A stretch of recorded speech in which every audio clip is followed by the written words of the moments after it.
하나님의 말씀 보시겠습니다. 하나님의 말씀은 사도행전 2장 14절에서 36절의 말씀입니다.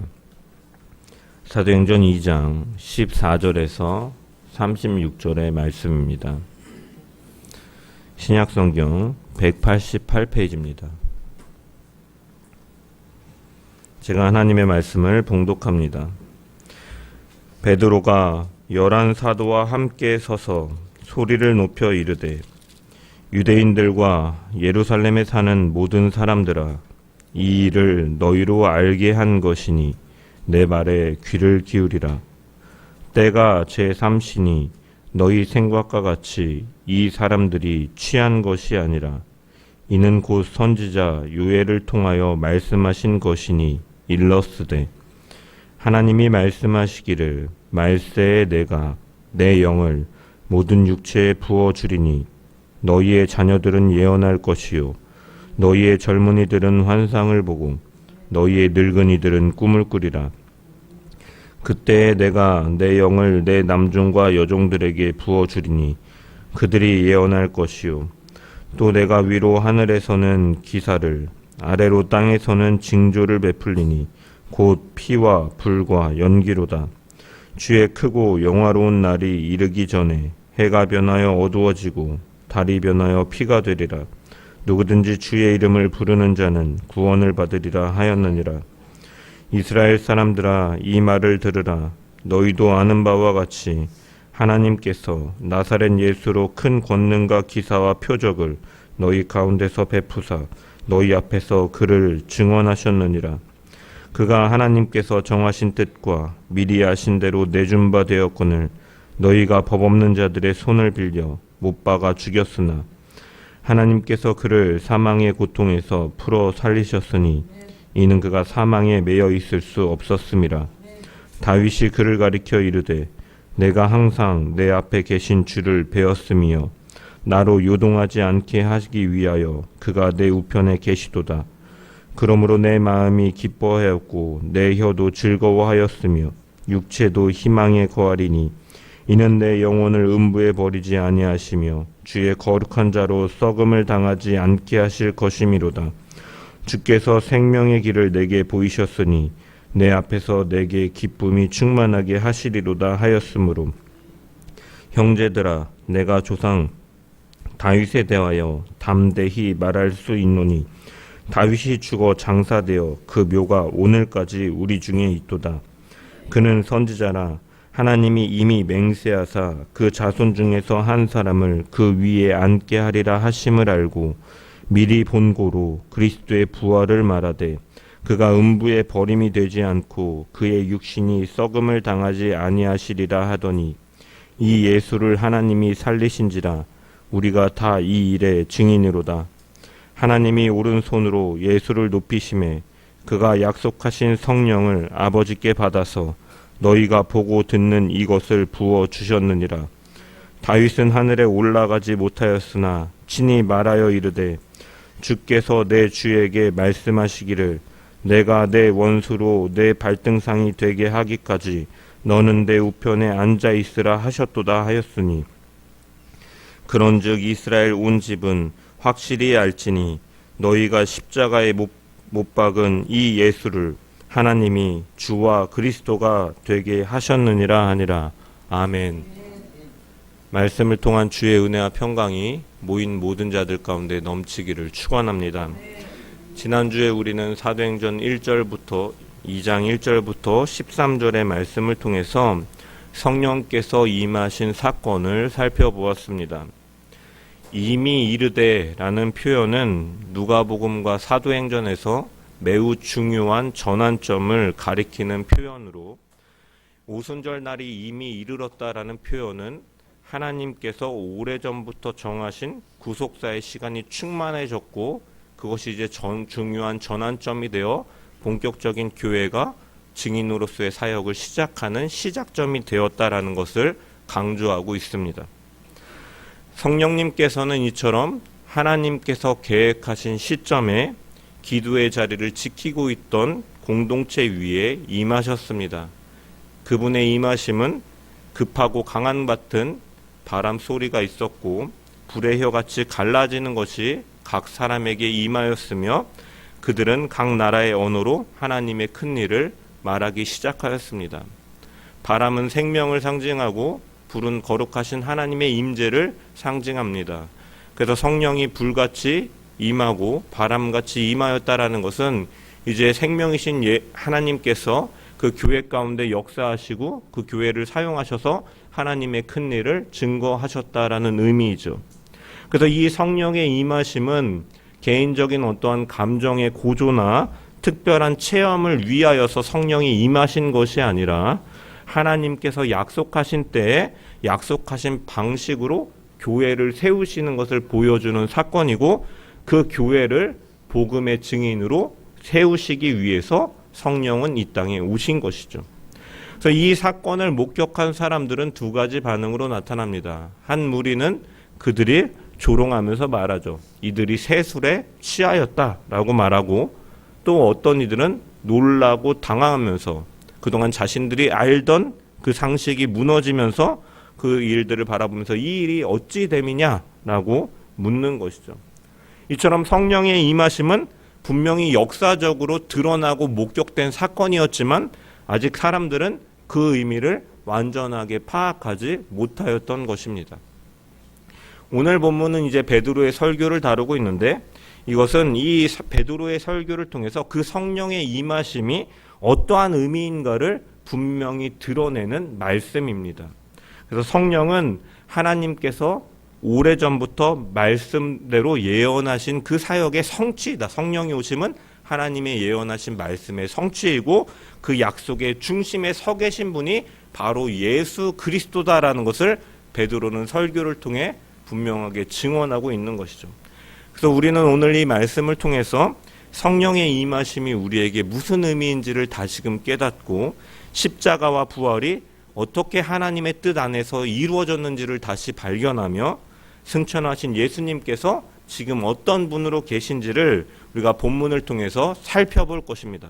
그래서 이 말씀을 통해 십자가 앞에서 우리는 우리의 죄인됨을 고백하고 또한 그분의 부활하심을 바라보며 그 부활의 소망 위에 굳게 서고 예수를 구원자가 아니라 구원자뿐이 아니라 주인으로 모시는 그 신앙으로 나아감을 통해서 우리의 고백과 삶이 온전히 예수 그리스도로 드러나는 성도들 되기를 주의 이름으로 간절히 축원합니다.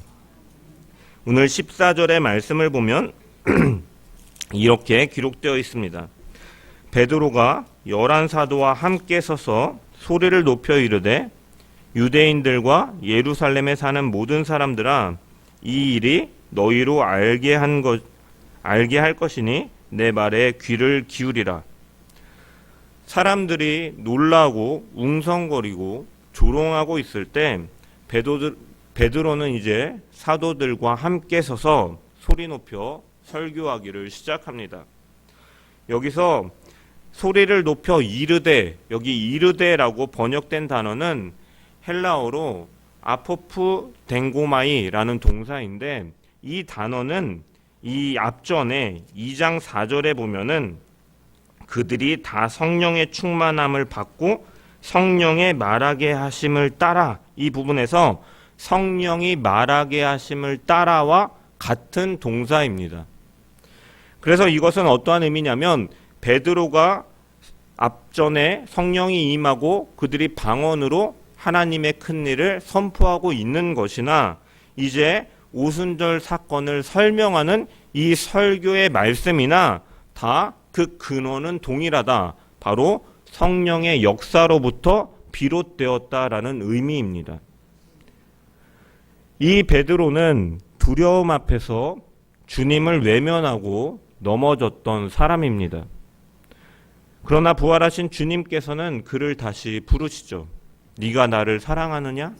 라고 물으시면서 그를 그 사랑으로 다시 회복시키시고 약속하신 성령이 임하였을 때 그는 더 이상 과거의 실패에 묶여있지 않은 사람입니다. 이 베드로의 변화는 어떠한 자신의 성격이 변화하였기 때문이 아닙니다. 회복시키시는 주님의 사랑과 능력을 주시는 성령의 그 사역이 한 사람을 다시 일으켜 세우신 은혜의 역사인 것이죠. 성령께서는 그에게 주님의 말씀을 붙들게 하셨고 그 말씀을 담대히 증언하도록 세우신 것이죠. 그가 단순히 개인적으로 심경이 변하였거나 그의 신념이 확고해져서 이렇게 변화된 것이 아니라 주님의 사역과 성령의 능력의 역사 속에서 이렇게 나타나는 것이죠. 우리는 먼저 이 변화되는 베드로의 모습을 통해서 우리의 모습을 돌아봅니다. 우리 역시도 때때로 변화하지 않는 우리 자신의 모습을 보면서 낙심할 때가 많이 있죠. 베드로와 같은 결단을 할 때가 있으나 오래가지 못하고 신앙의 고백은 있었으나 흔들리는 순간들이 우리의 삶 가운데는 너무 많이 있습니다. 중요한 것은 주님은 우리를 포기하지 않으시는 분이십니다. 성령은 인격적으로 역사하시며 우리를 억지로 끌고 가지 않으시되 네가 나를 사랑하느냐 그 사랑을 고백하게 하시며 그 헌신의 자리로 나아가게 하신 것처럼 우리를 회복시키시고 말씀으로 분명하게 우리를 진리로 이끄시는 분이시죠. 그러므로 우리가 이 성령의 충만함을 받으며 살아간다라는 것은 어떠한 감정의 뜨거움을 가지고 살아간다, 어떠한 능력을 나타내면서 살아간다라는 것이 아니라 말씀이 우리를 이끄시는 상태가 바로 성령의 충만함이죠. 생각과 나의 판단과 나의 말이 성령께서 주신 진리에 의해서 다스림을 받는, 인도함을 받는 그 상태가 바로 성령의 충만함입니다. 어떠한 기적을 행하고 치료를 행하고 방언을 말하고 예언을 말하고 이것이 성령 충만의 모습이 아니라 성령 충만은 바로 그 진리이신 예수 그리스도가 나의 주님이 되시고 그 주님의 말씀이 나의 삶을 이끄는 상태. 그래서 내 말이나 내 생각이나 내 판단이나 내 행동이 바로 예수 그리스도의 향기가 드러나는 것이 바로 성령의 충만함인 것이죠. 그래서 우리가 성령으로 충만하다라는 것은 우리가 있는 직장이나 가정이나 일상 속에서 그 예수 그리스도를 드러나게 하시는 것이죠. 이 성령의 인도하심 속에서 말씀을 선포하는 베드로는 먼저 조롱하는 사람들의 오해를 바로잡습니다. 15절의 말씀을 보면 이렇게 말씀하고 있습니다.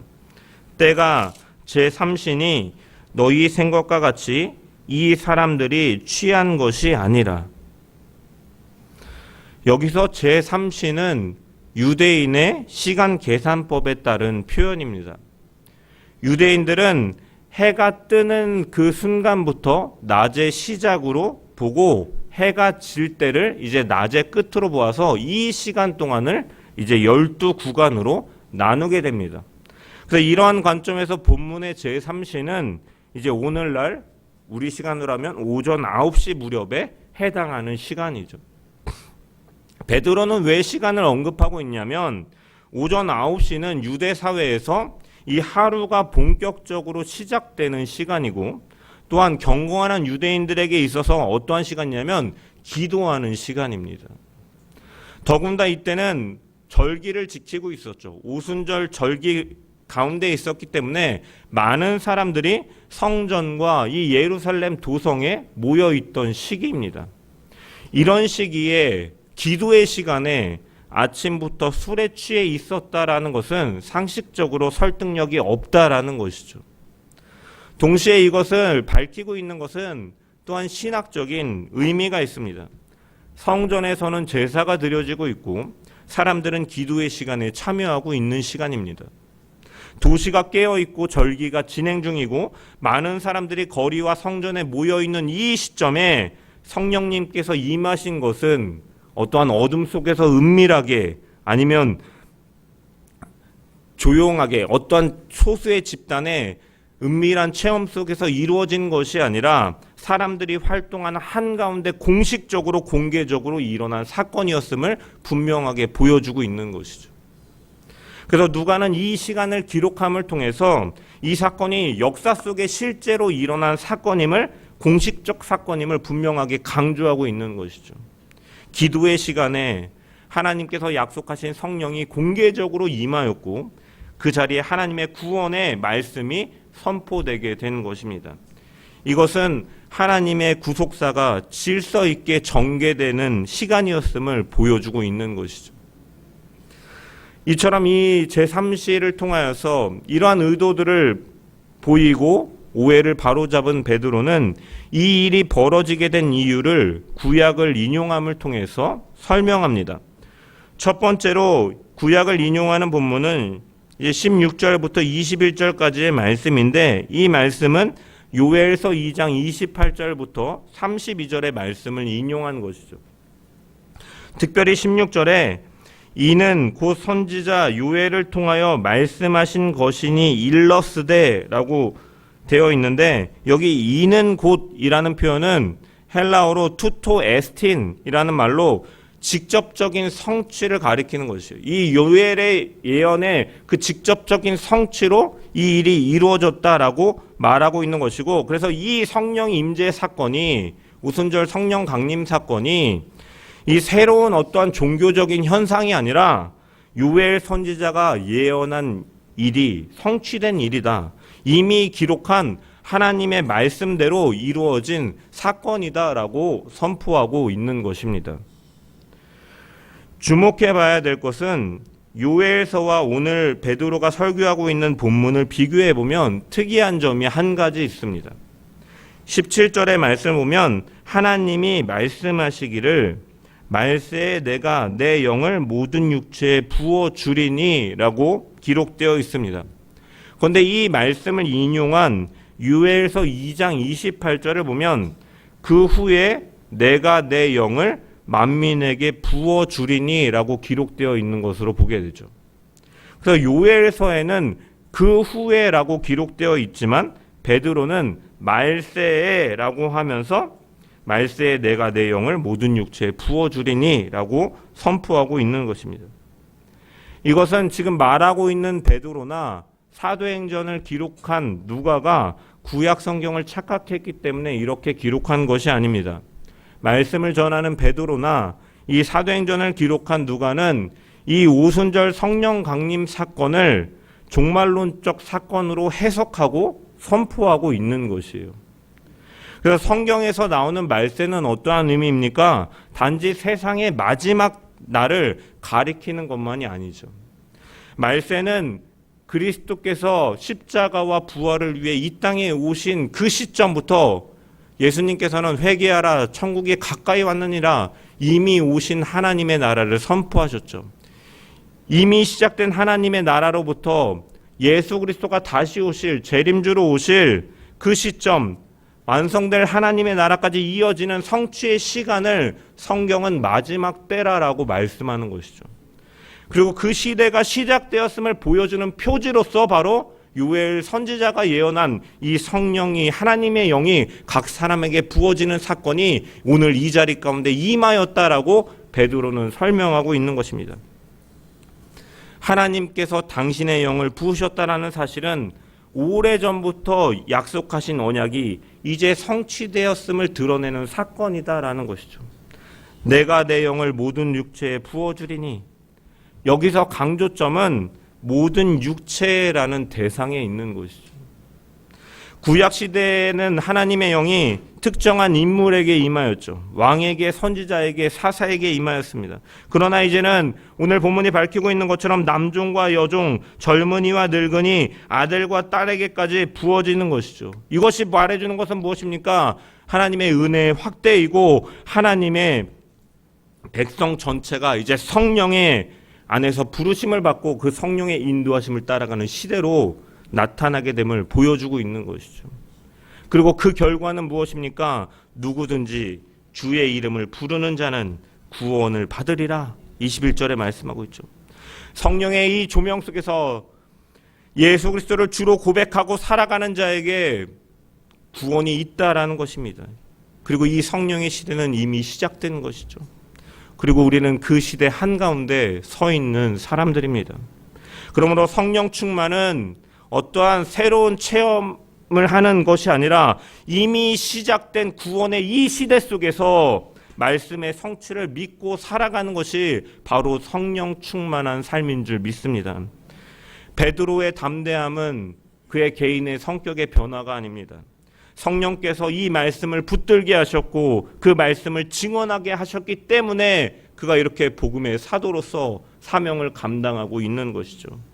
오늘 우리도 그와 같은 성령을 받은 자들입니다. 그 성령은 우리를 침묵하게 두지 않으시고 그리스도의 복음을 말하게 하시는 분이십니다. 그리고 하나님은 완전한 사람만을 사용하지 않으십니다. 회복된 사람을 사용하시는 거죠. 그리스도를 통하여 회복된 사람, 그의 사랑을 통하여 회복된 사람, 성령께서 하시는 능력의 역사를 통해서 회복된 사람, 세워진 사람을 통해서 하나님은 그 일을 이뤄 가시는 분이십니다. 하나님은 능력이 많은 사람을 찾으시지 않습니다. 성령께 붙들린 사람을 찾으십니다. 겁이 많고 흔들리던 베드로가 복음 앞에 서서 담대하게 말하였던 것처럼 하나님께서는 오늘도 성령으로 우리를 세우시는 줄 믿습니다. 그러므로 우리는 성령께 자신을 맡기고 하나님께서 사용하실 수 있도록 말씀 앞에 서기를 결단하기를 소망합니다. 성령께서 말하게 하시는 사람, 성령께서 세우시는 증인, 그 자리로 우리를 부르시는 줄을 믿으며 오늘 우리에게 주어진 자리에서 성령께서 말씀하시고 나타내기를 원하시는 그 뜻에 따라서 순종하며 살아가고 그리스도의 향기와 복음을 드러내는 주의 백성들 되기를 주님의 이름으로 간절히 축원합니다. 22절의 말씀을 보면 베드로의 설교는 한층 더 선명해집니다. 이스라엘 사람들아, 이 말을 들으라. 너희도 아는 바와 같이 하나님께서 나사렛 예수로 큰 권능과 기사와 표적을 너희 가운데서 베푸사 너희 앞에서 그를 증언하셨느니라. 베드로는 이 마지막 때가 시작되었음을 선언하면서 한 인물을 지목합니다. 바로 나사렛 예수이죠. 요엘 선지자의 예언이 역사 속에서 예수님을 통해서 성취되었다라고 그를 조명하고 있는 것입니다. 그리고 베드로는 이 사실을 강조하기 위하여 한 말을 덧붙이죠. 너희도 아는 바와 같이. 예수님의 사역은 그들이 보았던 것처럼 공개적으로 이루어졌고 권능과 기사와 그분이 행하시는 표적은 감추어진 일이 아니었다라는 것이죠. 백성들은 그분의 사역을 직접 보았다라는 것입니다. 오병이어 사건을 보았고 죽은 자를 다시 일으키시며 눈먼 자를 다시 보게 하시고 중풍병자를 일으키시고 앉은뱅이를 고치시는 그 사건들을 보았다라는 것이죠. 귀신을 내어 쫓으시는 예수님의 권세를 보았던 것입니다. 너희가 보고 듣고 아는 이 예수님의 사역을 통해서 하나님은 일하셨고 그분 안에서 언약이 성취되었다라는 것이죠. 그리고 베드로는 곧바로 십자가를 언급합니다. 23절의 말씀을 보면 그가 하나님께서 정하신 뜻과 미리 아신 대로 내어준 바 되었거늘 너희가 법 없는 자들의 손을 빌려 못 박아 죽였다. 이 말씀에는 복음의 중심이 담겨 있죠. 먼저 십자가는 하나님의 계획 안에 있었다라는 것입니다. 하나님께서 정하신 뜻과 미리 아신 대로, 여기서 정하신 뜻은 하나님의 확정된 계획, 경륜을 가리키는 것이죠. 우연히 발생한 사건이 아니라 십자가는 창세전부터 준비된 구원의 경륜 속에서 이루어진 일이다라는 것이죠. 또한 미리 하심은 하나님의 주권적으로 하나님께서는 아시고 그 뜻 안에서 이루어지도록 허락하셨다라는 선언입니다. 즉 십자가는 실패처럼 보이지만 실제로는 하나님께서 주권적으로 이루신 구속사가 가장 분명하게 드러난 자리였다라는 것이죠. 인간의 약함조차도 하나님의 구원의 계획을 무너뜨릴 수 없고 오히려 그 악함까지도 그 계획 안에서 사용되었다라고 선언하는 것입니다. 동시에 십자가는 인간의 책임을 또한 분명하게 합니다. 베드로는 너희가 못 박아 죽였다라고 분명히 밝힙니다. 시기와 질투, 두려움과 불신, 정치적인 계산과 종교적인 위선 속에서 하나님의 아들을 십자가에 내어주었습니다. 그래서 십자가는 인간의 죄가 가장 선명하게 드러난 자리이고 그렇기 때문에 그 책임에서 자유로울 수가 없다라는 것이죠. 그러므로 이 예수님의 십자가를 바라볼 때 우리는 두 가지 고백 앞에 설 수밖에 없는 것이죠. 십자가는 하나님의 뜻이 이루어진 은혜의 자리이고 죄를 미워하시고 심판하시는 공의의 하나님을 드러내는 자리이며 또한 동시에 우리가 그 죄 가운데 있었던 자라는 사실을 고백할 수밖에 없다라는 것입니다. 십자가는 이처럼 하나님의 공의와 인애를 분명하게 드러냅니다. 우리의 죄가 얼마나 깊은지를 드러내는 자리이고 동시에 그 죄를 덮기 위해 하나님의 아들이 피 흘리신 하나님의 은혜의 자리인 것이죠. 중요한 것은 하나님의 구원은 이 십자가의 죽음에서 멈추지 않았다라는 것입니다. 그래서 24절은 선언하죠. 하나님께서 그를 사망의 고통에서 풀어 살리셨으니 이는 그가 사망에 매여 있을 수 없었음이라. 여기서 중심 동사는 살리셨다라는 표현입니다. 십자가는 완성이 아니라 통과의 자리였고 부활은 하나님의 의와 능력이 드러난 자리였다라는 것이죠. 베드로는 예수님의 부활을 선포하기 위해서 25절부터 시편 16편 8절부터 11절의 말씀을 인용합니다. 내가 항상 내 앞에 계신 주를 배웠으며 이는 내 영혼을 음부에 버리지 아니하시며 주의 거룩한 자로 썩음을 당하지 않게 하실 것이미로다. 이 시편 16편은 표면적으로는 다윗의 고백처럼 들립니다. 다윗이 환난 가운데서도 여호와를 피난처로 삼고 하나님께서 자기 생명을 지키실 것을 확신하면서 드린 개인적 고백의 형태로 이루어져 있기 때문이죠. 내 영혼을 음부에 버리지 아니하시며 라는 이 표현도 다윗이 죽음의 위기 속에서 하나님의 보호하심을 신뢰하는 고백의 표현이기 때문입니다. 그런데 베드로는 여기서 한 걸음 더 나아가서 이 시편 16편의 고백을 다윗 개인의 경험으로 제한하지 않는 것이죠. 왜냐하면 시편 16편 10절의 말씀은 다윗 자신에게 완전히 성취되지 않았기 때문입니다. 그래서 29절에 분명히 말씀하죠. 형제들아 내가 조상 다윗에 대하여 담대히 말할 수 있노니 다윗이 죽어 장사되어 그 묘가 오늘까지 우리 중에 있도다.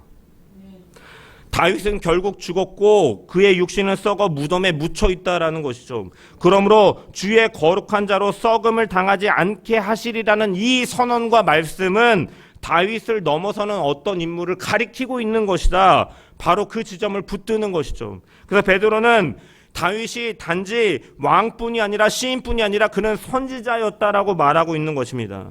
하나님께서 그의 후손 가운데 한 분을 세워 영원한 왕으로 삼으시겠다고 그 사무엘상의 그 7장에 다윗 언약을 붙들고 그 말씀 속에서 그 약속을 알고 있었던 사람이다라는 것이죠.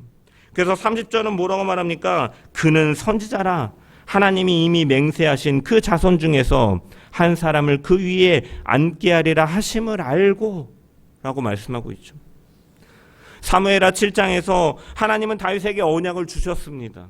그의 후손 가운데 한 왕을 세우시고 그의 나라를 영원히 견고하게 하시겠다라는 약속을 주셨죠. 다윗은 그 언약을 알고 있었습니다.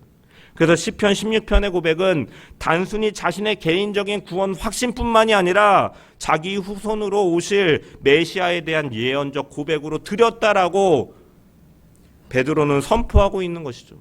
그래서 31절 말씀은 그 해석을 명확히 하고 있는 것입니다. 미리 본고로 그리스도의 부활을 말하였다. 다윗은 그가 하나님의 약속을 붙들고 그의 후손 가운데 메시아로 오실 그분을 미리 보았다라는 것이죠. 미리 본고로 그리스도의 부활을 말하되 그가 음부에 버림이 되지 않고 그의 육신이 썩음을 당하지 아니하리라 하셨고, 베드로는 이 시편이 그리스도의 부활을 가리킨다라고 선포하는 것이죠. 다윗이 자신의 죽음을 넘어 자기 후손으로 오실 메시아의 부활을 바라보았다라는 것입니다. 그러므로 부활은 단순한 기적 사건이 아니다라는 것이죠. 베드로가 말하고 있는 것은 무엇입니까? 하나님의 언약에 대한 신실하심의 선언인 것이죠. 하나님은 그 약속을 신실하심으로 성취하셨다. 바로 예수 그리스도의 부활을 통하여라고 선포하고 있는 것입니다. 십자가에서 죽으신 그 예수가 하나님의 언약 안에 계신 분이었고, 그 언약은 죽음으로 끝나지 않고 생명으로 이어지며 그것을 보여주는 것이 바로 예수 그리스도의 부활이다라고 선포하고 있는 것입니다. 이처럼 부활은 단순한 사건이 아닙니다. 하나님의 신실하심이 역사 가운데 드러난 사건이죠. 다윗에게 주신 언약이 헛되지 않았음을 보여주시는 사건이며 죽음이 하나님의 약속을 가둘 수 없음을 보여주는 선포하는 사건입니다. 십자가는 인간의 죄가 드러나는 자리지만 부활은 하나님의 의와 능력이 드러나는 자리, 그분의 신실하심이 드러나는 자리입니다. 그래서 하나님의 뜻은 실패하지 않고 하나님의 언약이 무너지지 않는 것을 보여주는 것이 바로 부활 사건인 것이죠. 그리고 우리는 그 십자가와 부활을 믿는 사람들입니다. 우리는 하나님의 언약이 역사 속에서 성취되었음을 분명하게 믿고 서 있는 사람들이죠. 십자가에서 드러난 하나님의 공의와 부활에서 드러나는 하나님의 신실하심 위에 서가는 자들입니다. 그래서 부활은 단지 예수님만의 사건이 아니라 우리의 현재와 미래를 규정하는 사건으로 우리는 고백하고 받아들이고 있는 것이죠. 하나님께서 그를 살리셨다면 하나님께서 시작하신 구원은 이처럼 끝까지 이루어지며 그분 안에서 예수 그리스도 안에 있는 자에게 생명을 주시는 하나님의 그 약속도 이루어질 것을 우리는 분명하게 믿는 것이죠. 그래서 그 언약은 흔들리지 않는다라는 것을 고백하는 것이고 그 약속은 취소되지 않는다라는 것을 믿는 것입니다. 그러므로 우리가 부활의 주님을 믿으며 그 부활의 주님을 소망으로 살아간다라는 것은 우리가 상황에 따라 흔들리는 소망 위에 서 있지 않다라는 것이죠. 상황에 따라 흔들리지 않는다라는 거죠. 우리의 믿음은 상황과 환경에 있는 것이 아니라 하나님의 주권과 신실하심 속에 세워져 있는 줄 믿습니다. 그러므로 이 부활신앙은 우리를 더 이상 침묵 속에 머물게 하지 않는 것이죠. 부활은 그 확실한 언약 위에 서 있기 때문에 우리를 그것의 일에 대한 증인으로 나아가게 하는 것입니다.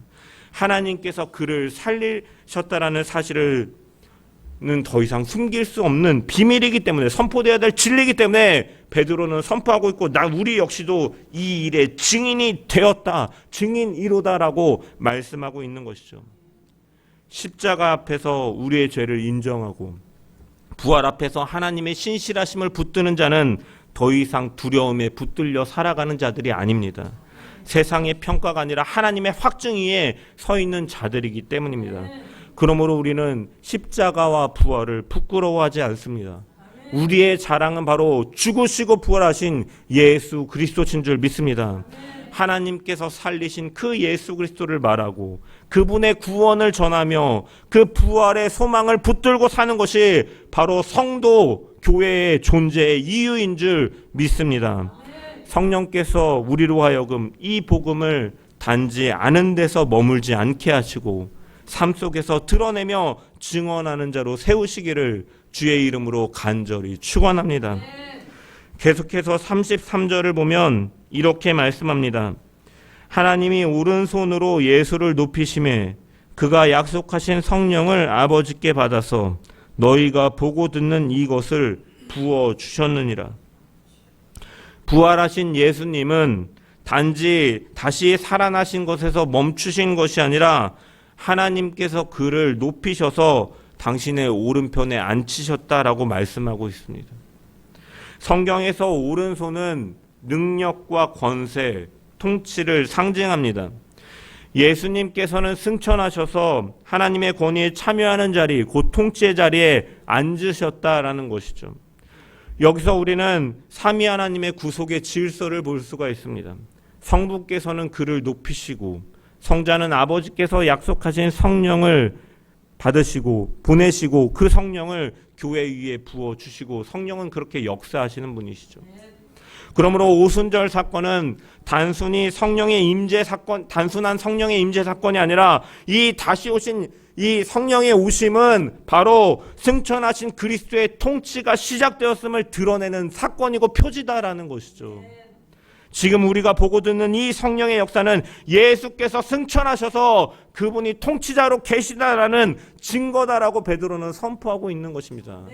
오순절날 성령의 임함은 지금까지 예수님께서 보좌 우편에서 다스리고 계시는 만유의 주라는 사실을 드러내는 것이죠.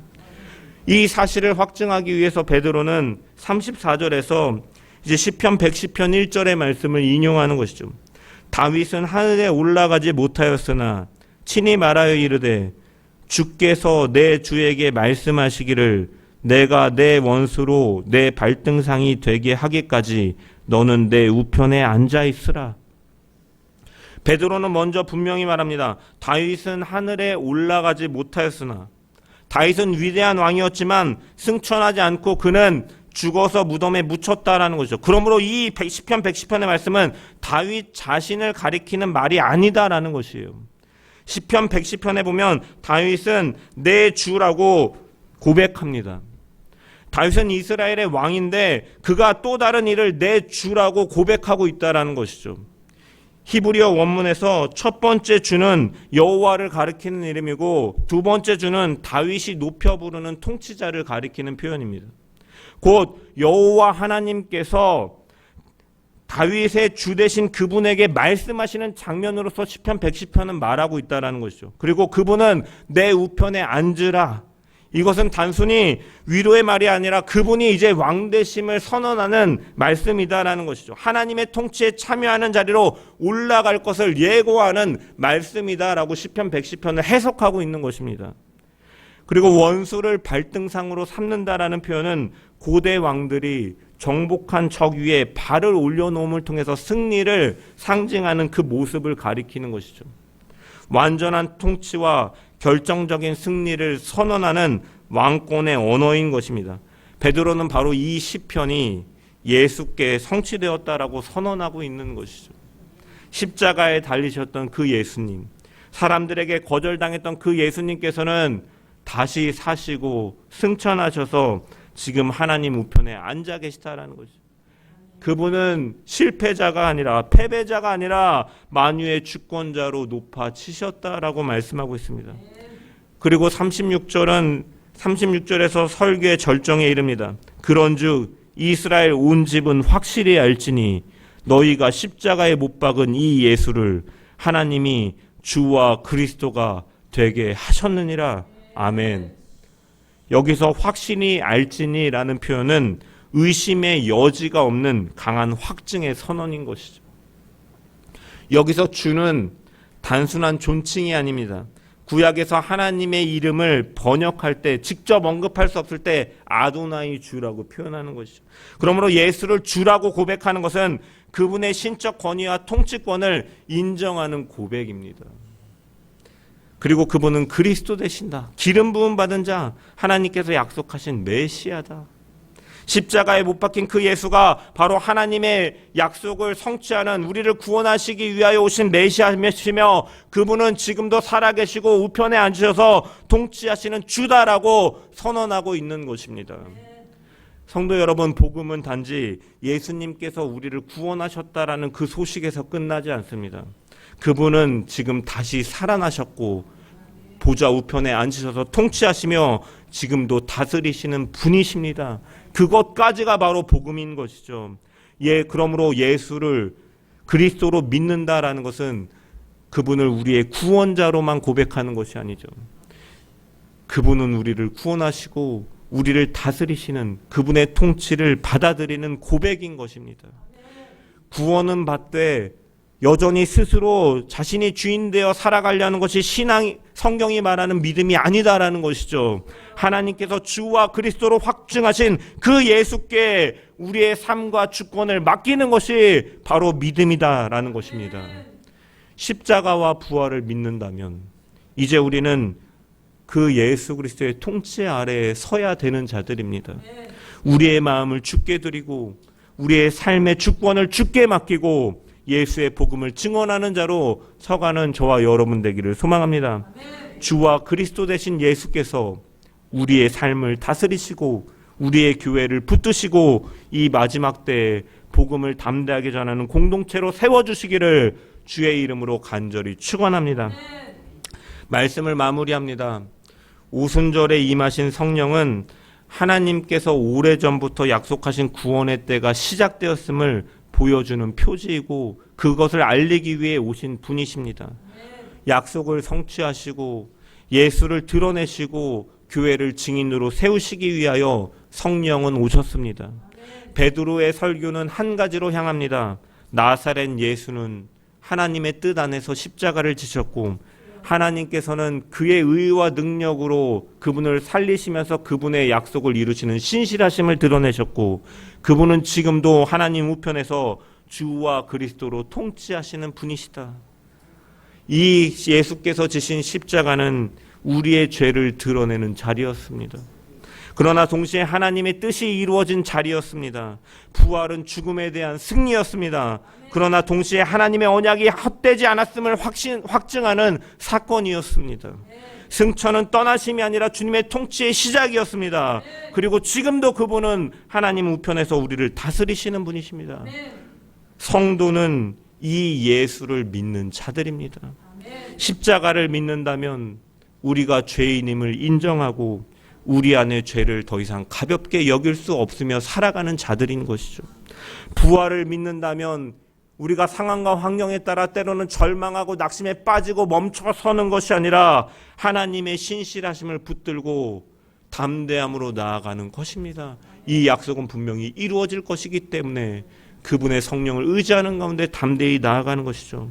그리고 그 예수를 주로 고백하는 자는 그분 앞에 우리의 삶과 주권을 내어놓는 자. 그래서 이제는 내가 사는 것이 아니요 내 안에 계신 그리스도께서 사시는 것이라는 그 바울의 고백과 같이 그분의 구원을 신뢰하는 것이며, 예수를 주로 고백한다라는 것은 그분의 다스림 가운데 살아가는 것인 줄 믿습니다. 하나님께서는 주와 그리스도로 예수 그리스도를 확증하셨습니다. 우리는 그분께 우리의 모든 것을 드리기를 소망합니다. 그분의 말씀에 순종하고 그분의 복음을 부끄러워하지 않으며 그분의 통치를 삶으로 드러내는 성도요 교회 되기를 주의 이름으로 간절히 축원합니다. 성령께서 우리를 붙드시고 십자가의 부활과 복음 위에 굳게 세우시며 주와 그리스도 대신 예수를 증언하는 공동체로 빚어나가시기를 주의 이름으로 간절히 축원합니다.